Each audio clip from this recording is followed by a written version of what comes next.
Con el pretexto de la conversión de Luis Farag al protestantismo, quiero hablar de por qué Cristo es el primer católico de la historia.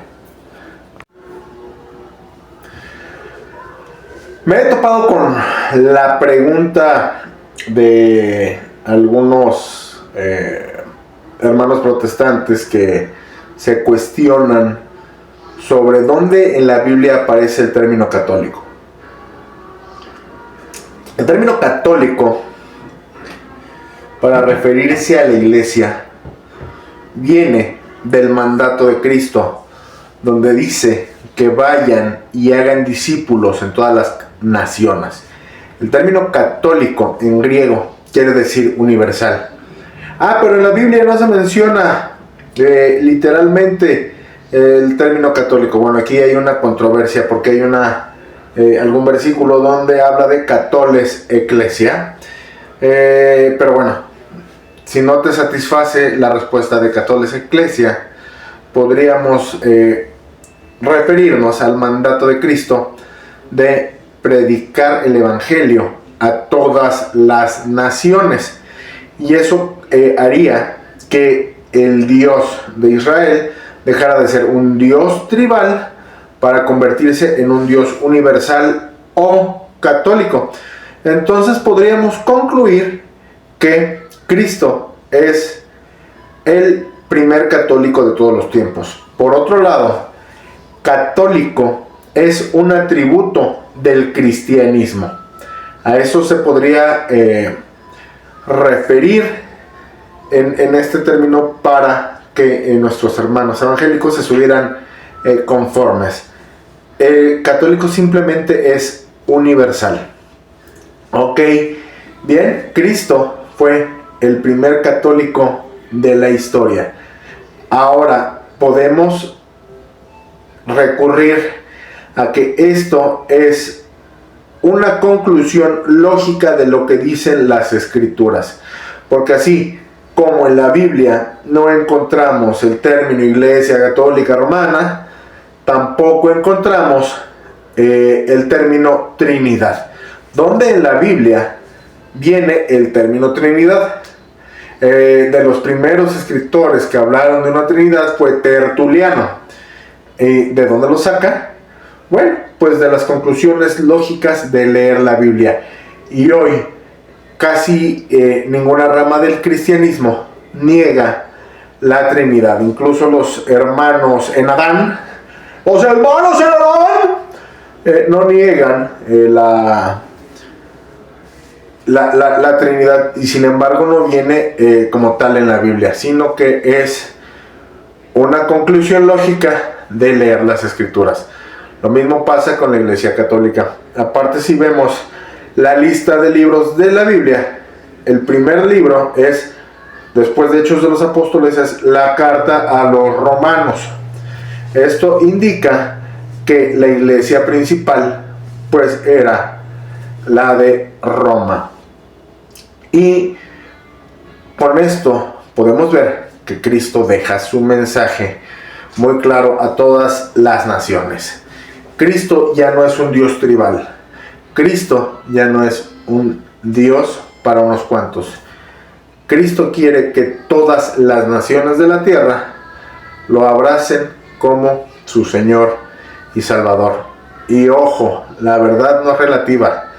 La verdad es una sola. ¿Ok?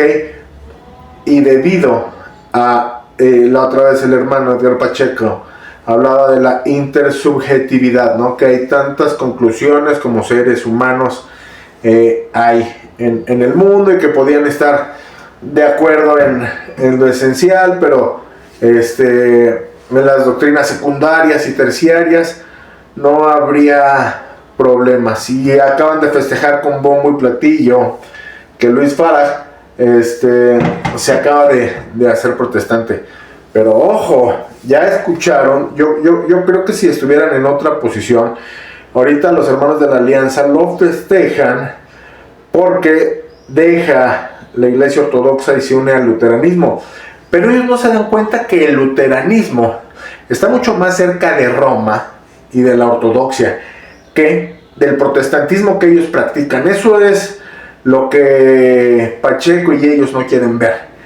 El protestantismo que van a abrazar es el luteranismo, pues celebra misas, ojo, y con esa terminología, celebran misas, creen en la presencia real de la Eucaristía, creen que María es la Madre de Dios, bautizan infantes, veneran a las sagradas imágenes, y en fin, todas esas doctrinas están mucho más cerca de Roma que de el protestantismo que ellos practican.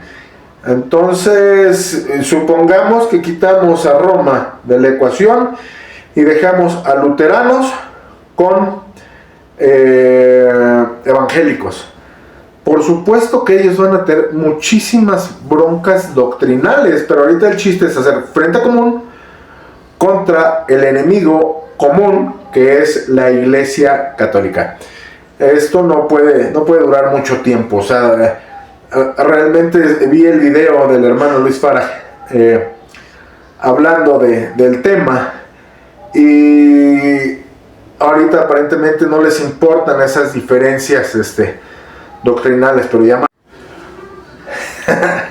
bueno, perdón. Entonces el tema es que estos matrimonios bizarros no van a funcionar, porque en realidad ellos no tienen nada en común, ni siquiera en las llamadas doctrinas secundarias. El simple rechazo a la veneración de íconos te hace ser protestante, ok. Y como les digo, los mismos luteranos veneran imágenes. Incluso hay una iglesia luterana en Ucrania donde se transforman de ortodoxos y veneran íconos, los besan. Digo, sí, aquí el tema va a ser, no, es que no es mandatorio. Ojo, yo no soy ortodoxo, ok. Y en la Iglesia Católica no es obligatorio venerar las sagradas imágenes, pero a lo que voy es el chapulineo, esa actitud que confunde a la gente, ¿no? Ay, es que no sé qué pensar, porque sí, Luis Farag tiene razón. A ver, si los argumentos, independientemente de la veneración de imágenes, si Luis Farag les diera los argumentos que dio en su video, a Edgar y a Néstor ya lo hubieran hecho pomada, lo hubieran hecho papilla, lo hubieran destrozado, lo hubieran aventado a los leones, pero no, como es luterano. Pero ojo, dense cuenta, hermanos, o sea, el luteranismo está más cerca de Roma que de su protestantismo, y eso es lo que no quieren ver. Sin embargo, bueno, todo lo que sea contra Roma, venga chepacá, ok. Y yo desconozco el pasado de Luis Farag, pero para mí no es ni una ganancia ni una pérdida el hecho que un catecúmeno ortodoxo se haya hecho luterano, que al final están igual de lejos de Roma el uno que el otro. Por otro lado, es importante notar lo siguiente: dentro del mismo protestantismo, palabras de ellos, por ejemplo en la iglesia anglicana, ellos claman ser la vía media. Pero ojo, muchos dicen, ay, que la iglesia anglicana es la iglesia católica. Entonces muchos dicen, es la vía media entre Roma y el calvinismo. Pero no, dentro del protestantismo, y eso es bien importante para que lo mediten, carajo. Lo importante aquí es que la iglesia anglicana dice ser la vía media entre luteranos y calvinistas, ¿ok?